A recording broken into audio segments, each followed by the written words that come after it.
અગ્નિકાંડ બાદ રાજકોટ કોર્પોરેશન અંતે ઊંઘમાંથી જાગ્યું છે। ફાયર એનઓસી વગરની હોટેલ, 3 પેટ્રોલ પંપ સીલ કરવામાં આવ્યા। શાળાઓ, જીમ કોમ્પ્લેક્સ, ખાનગી ક્લાસીસ પણ સીલ કરાયા। રાજકોટની શક્તિ સ્કૂલ પણ સીલ કરવામાં આવી। 18 વોર્ડમાં તમામ સ્કૂલોમાં ડોમ ઉતારવા આદેશ। આટલા વર્ષ સુધી શું રાજકોટ મનપા ઊંઘતી હતી એ સૌથી મોટો સવાલ।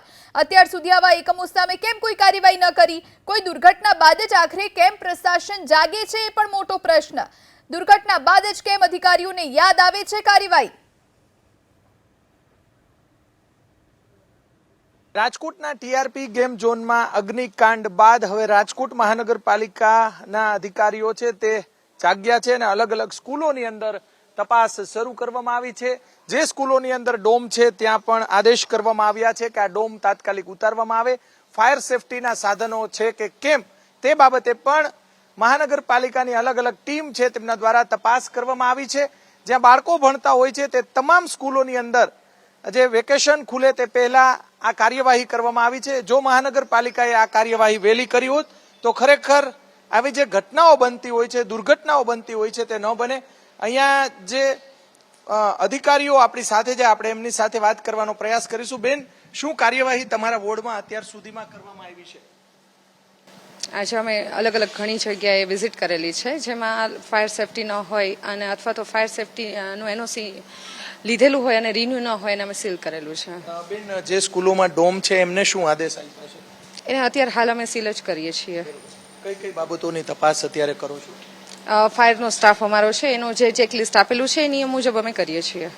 ચોક્કસથી અત્યારે સ્કૂલના જે સંચાલક છે આપણે એમની સાથે વાત કરીશું। સાહેબ, શું કાર્યવાહી અને ડોમ છે એ ક્યારે ઉતારવામાં આવશે? કેમ કે વિદ્યાર્થી સંગઠનોએ માંગ કરી છે, સરકારનો પણ આદેશ છે, તો ક્યાં સુધીમાં આ ડોમ ઉતારશો? એટલે ડોમ ઉતારવાની જે એજન્સી છે એણે અમને 3 દિવસનો સમય કીધો છે, પણ અનફોર્ચ્યુનેટલી અત્યારે અધિકારીઓ દ્વારા અહીંયા સીલ લગાવવામાં આવે છે।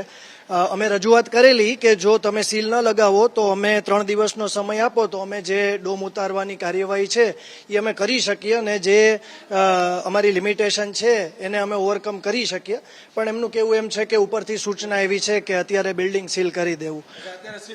તો હું એવું સમજુ છું કે બિલ્ડિંગ સીલ્ડ હશે તો અમે ડોમ નહીં ઉતારી શકીએ અને જ્યારે પછી એ સીલ ખુલે ત્યારે જ અમે એ બધી પ્રક્રિયા કરી શકશું। ચોક્કસથી અત્યારે બેન સાથે, બેન, ડોમ સીલ કરશો તો કેવી રીતે ડોમ ઉતારશે? નેક્સ્ટ જે ઉપલા અધિકારીની જે સૂચનાઓ હશે એ મુજબ આગળની કાર્યવાહી કરવામાં આવશે। ચોક્કસથી ઉપરથી ગાંધીનગરથી આદેશ છે, તમામ સ્કૂલોની અંદર ચેકિંગ હાથ ધરવામાં આવ્યું છે।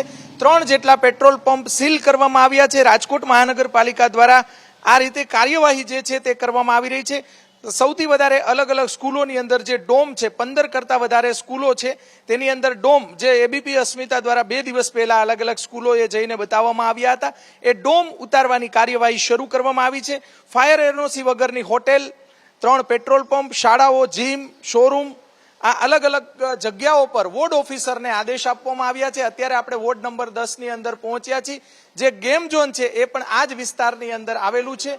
ત્યારે અલગ અલગ જે વિસ્તારો છે તેની અંદર સૌથી વધારે સ્કૂલો પર ઘોષ બોલાવવામાં આવી છે અને આ ડોમ ઉતારવા માટે જે રાજ્ય સરકારે આદેશ આપ્યા હતા તે જ રીતે મહાનગરપાલિકા અત્યારે કાર્યવાહી કરી રહી છે। કેમેરામેન શુભ આશિયાની સાથે પરાક્રમસિંહ જાડેજા, એબીપી અસ્મિતા, રાજકોટ।